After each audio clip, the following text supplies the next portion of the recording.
terduga pengedar narkoba jenis sabu dibekuk Satres Narkoba Polres Lombok Tengah.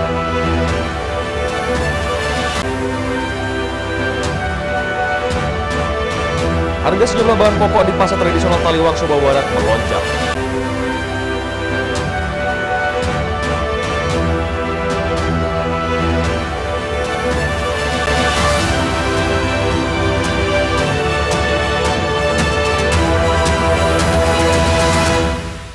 Apa kabar pemirsa? News TV kembali hadir menjumpai Anda. Dan informasi tidak menarik akan kami suguhkan dan bersama saya Hidayat Alias dengan iNews NTV. Semangat.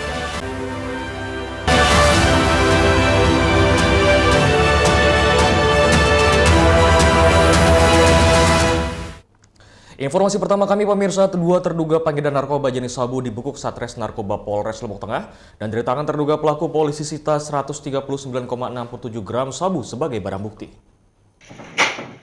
Dua orang terduga pengedar narkoba jenis sabu inisial AH, warga Kopang, Lombok Tengah, dan K, warga Jember, Jawa Timur, ditangkap di rumahnya di wilayah Kopang, Lombok Tengah. Dalam peredaran barang haram tersebut, terduga pelaku AH berperan sebagai kurir, sedangkan terduga pelaku K berperan sebagai pemasok barang dari Jember, Jawa Timur. Terungkapnya kasus peredaran barang haram ini atas informasi masyarakat sekitar karena lokasi tersebut kerap dijadikan lokasi transaksi narkoba. Dari hasil penggeledahan, polisi mengamankan 139,67 gram sabu yang disembunyikan di bawah tumpukan batako. Saat diinterogasi, terduga pelaku mengaku nekat menjual sabu untuk biaya tambahan modal usaha kayu di Jember. Saat itu si K membawa barang seberat 139,67 gram. Rencananya akan dijual kepada salah seorang yang masih kami dalami melalui perantara si K. Atas perbuatannya, kedua terduga pelaku dijerat pasal 132 dan 114 ayat 2 serta pasal 112 ayat 2 Undang-Undang tentang Narkotika dengan ancaman hukuman minimal 6 tahun penjara dan maksimal 24 tahun penjara. Dari Lombok Tengah, Emma Widiawati, iNews melaporkan. Ya pemirsa, harga sejumlah bahan pokok di pasar tradisional Taliwang, Sumbawa Barat melonjak. Komoditi yang mengalami kenaikan cukup signifikan yakni bumbu dapur seperti merica dan juga kemiri. Kemarau panjang yang terus terjadi berdampak pada tingginya harga bumbu dapur di pasar tradisional kota Taliwang. Seperti harga kemiri dan merica saat ini terpantau naik drastis. Harga kemiri yang sebelumnya Rp60.000 per kilogram naik menjadi Rp70.000 per kilogram. Sementara harga merica sebelumnya Rp100.000 naik menjadi Rp180.000. Kenaikan harga kemiri dan merica diperkirakan dipicu musim kemarau yang berkepanjangan di sejumlah wilayah di Nusa Tenggara Barat sehingga pasokan ke sejumlah pasar tradisional berkurang.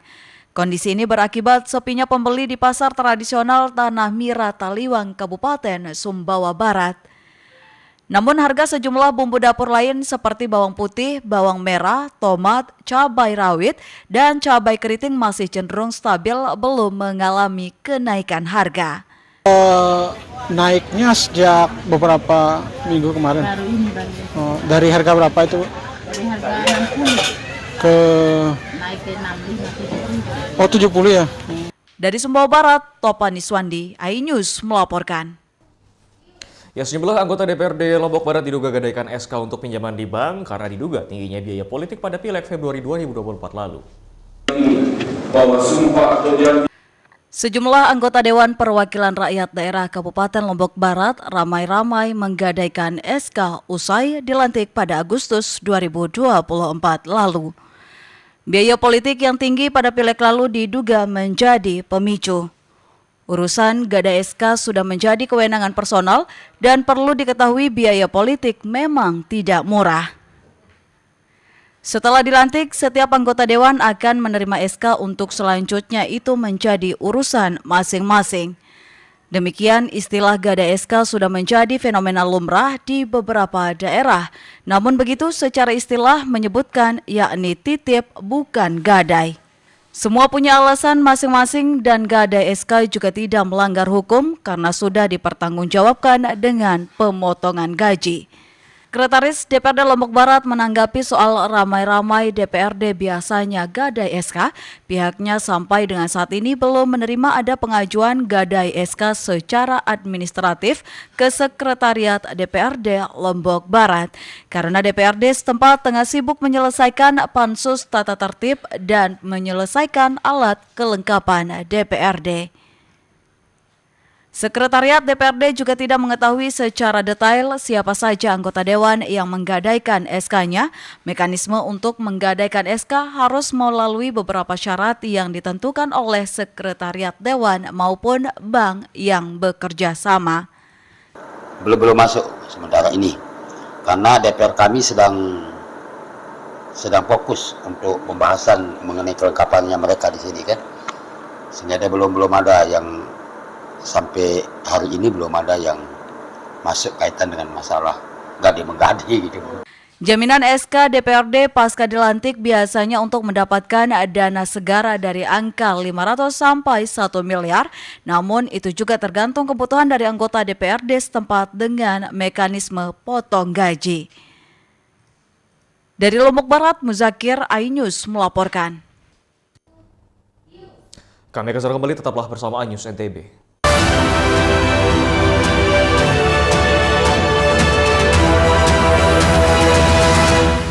Saya Abraham Silaban, Anda menyaksikan The Prime Show. Investigasi eksklusif. Omnibus Law Undang-Undang Cipta Kerja mengakibatkan PHK di mana-mana. Mengupas isu-isu terhangat. Ini apa? Hakim MK? Silakan diselesaikan, Mas Pipin. Saya kasih kesempatan ke Fritsen, Kak. Semua tanya akan dijawab dengan tuntas dan berkelas. Ada kejanggalan bagi saya dari pihak-pihak wasit yang tidak menguntungkan buat kita. The Prime Show. Setiap Rabu pukul 8 malam. Tahapan Pilkada 2024.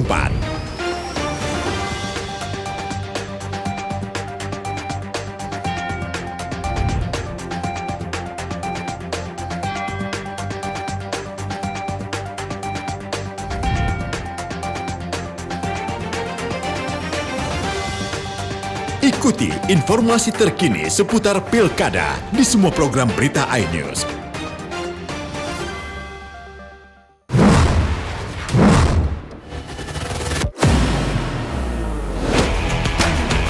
Beautifully done. Troy Epier, so he has. Oh, super goal towards the goal. Trevor Kane, 3 times already in his young career, and he does just it. Oh, doesn't he do that? Come up with the big moments. Bundesliga live, iNews Premium Sports. Kali ini Aceh kobarkan semangat. Sebuah pertandingan yang sangat luar biasa. Winda,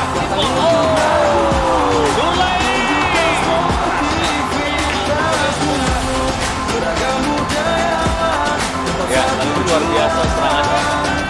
Bersatu kita juara.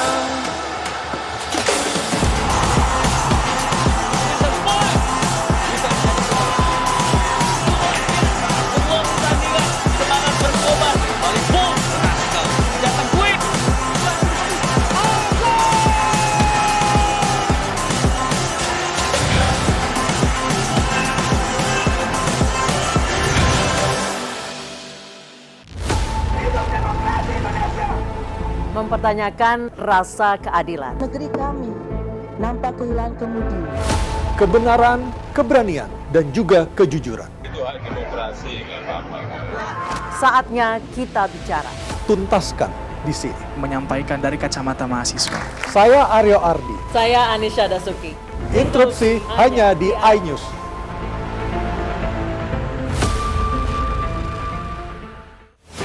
Tahapan Pilkada 2024.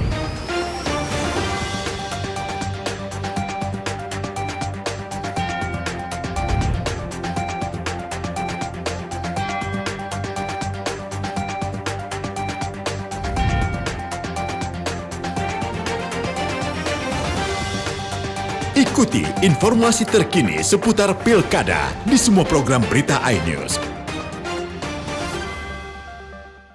Kali ini Aceh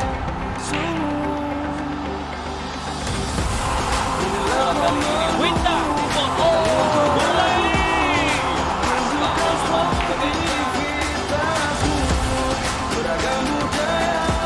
ya, kali ini luar biasa serangan. Bersatu kita juara.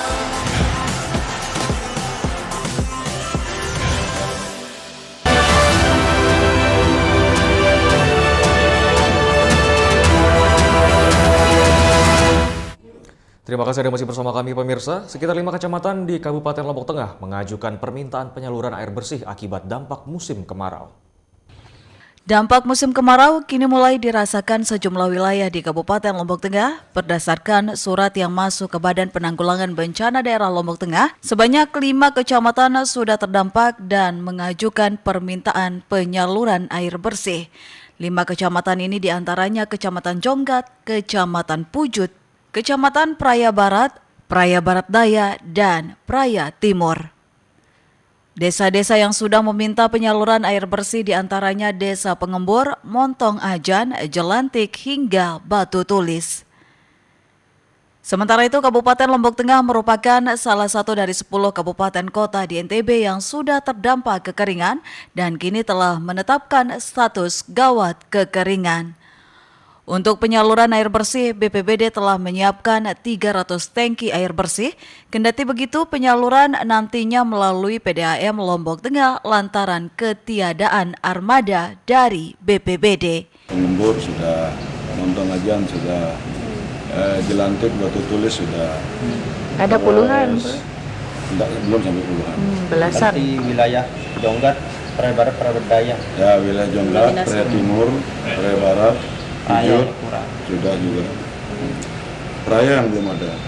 Jago belum. Kedepan diharapkan BPBD dapat memiliki armada sendiri sehingga penyaluran air bersih ke masyarakat lebih mudah. Sementara untuk masyarakat yang kekurangan air bersih dapat mengajukan surat ke BPBD Lombok Tengah melalui rekomendasi desa setempat. Dari Lombok Tengah, Emma Widiawati, iNews melaporkan. Ya pemirsa, jelang pelaksanaan MotoGP 2024 Mandalika, pemerintah provinsi bersama dengan MGPA dan ITDC melakukan pemantapan terutama tentang efisiensi waktu. Semakin dekat pelaksanaan Moto Grand Prix 2024 yang akan dilaksanakan pada 27 hingga 29 September 2024. Pemerintah bersama stakeholder terkait terus melakukan pemantapan kesiapan MotoGP dan pihak MGPA memfokuskan kepada manajemen waktu agar dalam prosesnya pelaksanaan MotoGP dapat dilakukan secara tepat waktu.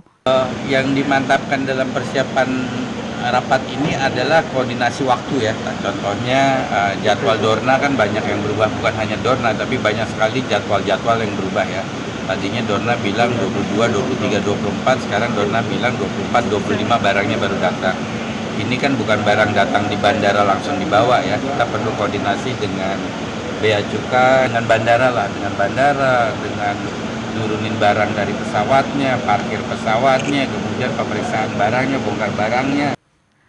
Secara keseluruhan, pelaksanaan MotoGP sudah siap.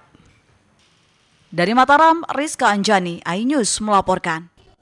Ya pemirsa, ribuan personil dikerahkan Polda NTB untuk pengamanan event MotoGP 2024 di sirkuit Mandalika pada tanggal 27 sampai dengan 29 September 2024 mendatang. Sebanyak 3.000 personel dikerahkan Polda Nusa Tenggara Barat untuk pengamanan perhelatan MotoGP 27 hingga 29 September 2024 di sirkuit Mandalika. Kapolda NTB Irjen Pol Raden Umar Farok mengatakan pengamanan MotoGP tidak hanya dilakukan di sekitar sirkuit Mandalika, tapi juga di pintu masuk Pulau Lombok, yaitu Bandara Internasional Lombok, Pelabuhan Kayangan Lombok Timur, Pelabuhan Lembar, dan Gili Mas Sekotong. Pengamanan di tempat-tempat tersebut diperlukan karena penonton MotoGP berasal dari berbagai daerah seperti Bali, Jawa, hingga Kalimantan. Bandara Abisang, termasuk juga di Pelabuhan lebar, termasuk juga di Kayangan. Jadi ini terdapat di Lisan itu juga tamu-tamu dari luar negeri maupun dari lokal. Selain itu, polisi juga akan mengamankan parade yang akan diikuti oleh para pembalap MotoGP yang akan digelar di Jalan Udayana, Kota Mataram. Dari Mataram, Hari Kasidi, iNews melaporkan. Kami akan segera kembali, tetaplah bersama iNews NTB.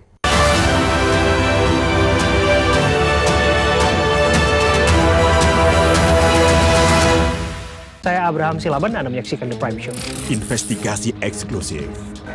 Omnibus Law Undang-Undang Cipta Kerja mengakibatkan PHK di mana-mana. Mengupas isu-isu terhangat. Ini apa? Hakim MK? Silakan diselesaikan, Mas Pipin. Saya kasih kesempatan ke Fritzenka. Sebuah tanya akan dijawab dengan tuntas dan berkelas. Ada kejanggalan bagi saya dari pihak-pihak wasit yang tidak menguntungkan buat kita. The Prime Show. Setiap Rabu pukul 8 malam. Kali ini Aceh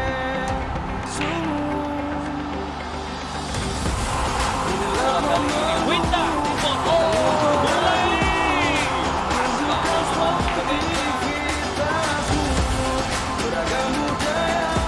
ya, kali ini luar biasa serangannya.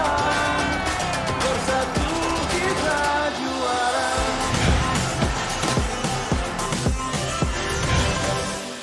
Saya Abraham Silaban, Anda menyaksikan The Prime Show. Investigasi eksklusif. Omnibus Law Undang-Undang Cipta Kerja mengakibatkan PHK di mana-mana. Mengupas isu-isu terhangat. Ini apa? Hakim MK? Silakan diselesaikan, Mas Saya Pipin. kasih kesempatan ke Fritzenka. Sebuah tanya akan dijawab dengan tuntas dan berkelas. Ada kejanggalan bagi saya dari pihak-pihak wasit yang tidak menguntungkan buat kita. The Prime Show. Setiap Rabu pukul 8 malam.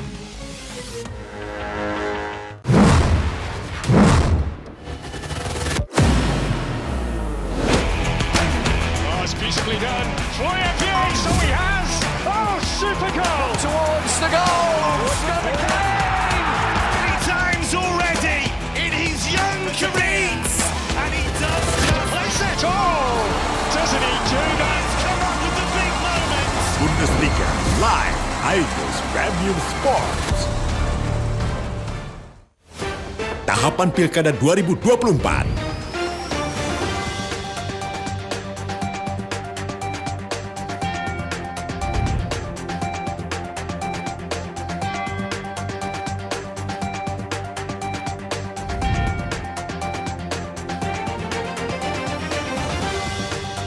Ikuti informasi terkini seputar Pilkada di semua program berita iNews.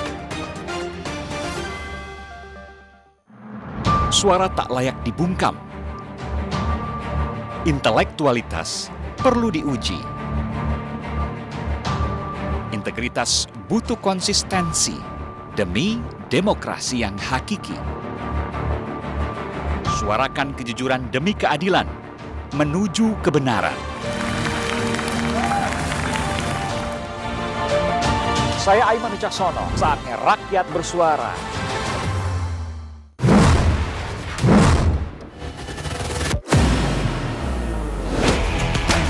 Oh, it's beautifully done. Troy Appiah, so he has. Oh, super goal. Towards the goal. Scott McLean. 3 times already in his young career. And he does place it. Oh, doesn't he do that? Come up with the big moments. Bundesliga live. iNews Premium Sports. Tahapan Pilkada 2024.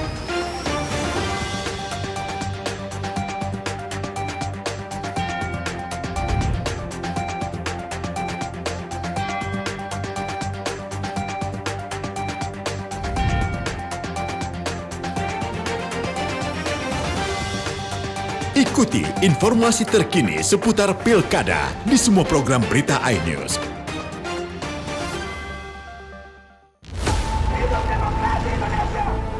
Mempertanyakan rasa keadilan. Negeri kami nampak kehilangan kemudi. Kebenaran, keberanian, dan juga kejujuran. Itu hak demokrasi, nggak apa-apa. Saatnya kita bicara. Tuntaskan di sini. Menyampaikan dari kacamata mahasiswa. Saya Aryo Ardi. Saya Anisha Dasuki. Interupsi hanya di iNews.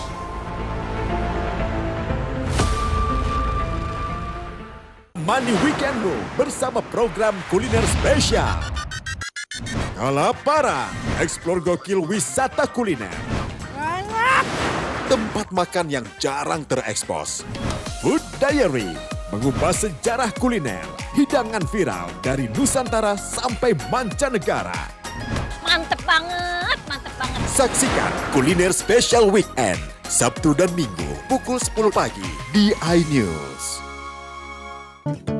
Halo teman-teman, saya mau mengajak teman-teman untuk menjaga kebersihan lingkungan agar tidak menimbulkan bencana seperti menyebabkan kerusakan ekologis, menyebarkan penyakit, menyebabkan terjadinya banjir, dan menyebabkan bau yang tidak sedap.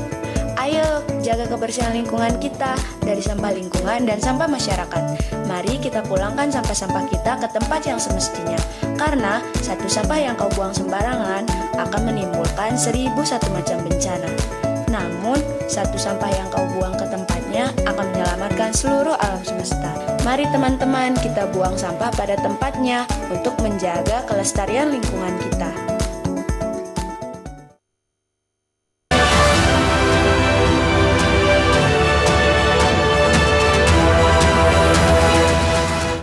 Terima kasih Anda masih bersama kami pemirsa. Komunitas Sasak Buddha di Lenek, Desa Bentek, Kecamatan Gangga, Kabupaten Lombok Utara memiliki tradisi muja balit atau pemujaan terhadap leluhur. Ritual ini sebagai rasa syukur melimpahnya hasil panen masyarakat. Suara gamelan bertalu-talu mengiringi prosesi ritual muja balit di lokasi pemujaan warga Lenek. Sejumlah ibu-ibu tampak menari tarian rejang dan konon tarian ini dipersembahkan untuk menghibur para leluhur. Dalam komplek pemujaan leluhur itu juga dilangsungkan pembayaran nazar oleh warga atas janji yang pernah diucapkan beberapa waktu lalu. Tari rejang juga dipersembahkan dengan mengitari sebuah bangunan tempat menyimpan bahan makanan dari hasil bumi tahun ini. Persembahan tarian ini berlangsung sebelum perang nasi dan perang topat dilakukan atau sebelum dibawa ke tempat pemujaan seperti nasi, topat, sejumlah jajan dan makanan yang lain disimpan di rumah mangku. Dinamakan muja balit atau mulek kaya. Tujuannya untuk menyampaikan rasa syukur kepada penguasa alam bahwa panen telah dilaksanakan. Pada hari pertama ritual ini, masyarakat adat di tempat ini melakukan kegiatan menyapu atau membersihkan tempat pemujaan yang lokasinya di depan Vihara Sutadama Lenek dan sekaligus sebagai pemberitahuan kepada leluhur tentang kegiatan mulek kaya atau syukuran atas keberhasilan panen. Kemudian pada hari kedua warga Lenek melakukan kegiatan yang disebut dengan turun gong atau menurunkan gamelan dari rumah pemangku ke beruga sekepat atau yang dikenal dengan bangunan yang dibuat dari kayu. Sebelum gamelan dibunyikan, Ina Belian membacakan tembang dan doa dan prosesi ini berlangsung sekitar 5 hingga 10 menit. Kemudian dilanjutkan dengan membunyikan gamelan siang dan malam selama 3 hari. Sebagai puncak terakhir ritual muja balit dan mulek kaya setelah diadakan perang nasi dan perang topat. Itu di ritualnya ada tariannya, ada arakannya juga. Berarti puncaknya adalah sekarang ini perang topaknya ya. Nanti di halaman itu dari dalam keluar masuk 3 kali perang topaknya untuk muda-mudi. Menjelang musim tanam padi, masyarakat adat Lenek juga mengadakan ritual muja tahun atau pemujaan menjelang musim hujan. Ritual ini dikenal dengan nunas kaya atau mohon tanaman bisa berhasil. Ritual ini tetap dilestarikan masyarakat Lenek setiap tahun karena kegiatan ini merupakan warisan leluhur mereka. Kedepan, acara ini dijadikan event untuk menarik kunjungan wisatawan ke Lombok Utara. Dari Lombok Utara, Herkiandi, iNews melaporkan. Ya, rumah Umalengke di Desa Maria, Kecamatan Wawo merupakan rumah adat warisan suku Bojo yang masih dilestarikan hingga saat ini. Dan rumah adat ini juga difungsikan sebagai lumbung padi masyarakat. Bangunan Umalengge menggunakan 4 tiang dengan pondasi berupa sebuah batu sebagai tumpuan dari tiang tersebut. Konstruksi bangunannya pun sangat kuat dan tidak mudah runtuh karena memang suku Mbojo membuatnya agar tahan terhadap gempa dan angin kencang. Tampilan bangunan Umalengge tampak sederhana, namun pembuatannya ternyata tidak bisa sembarangan, butuh keahlian dan teknik yang khusus agar tetap artistik dan kokoh hingga mampu bertahan bertahun-tahun sampai saat ini.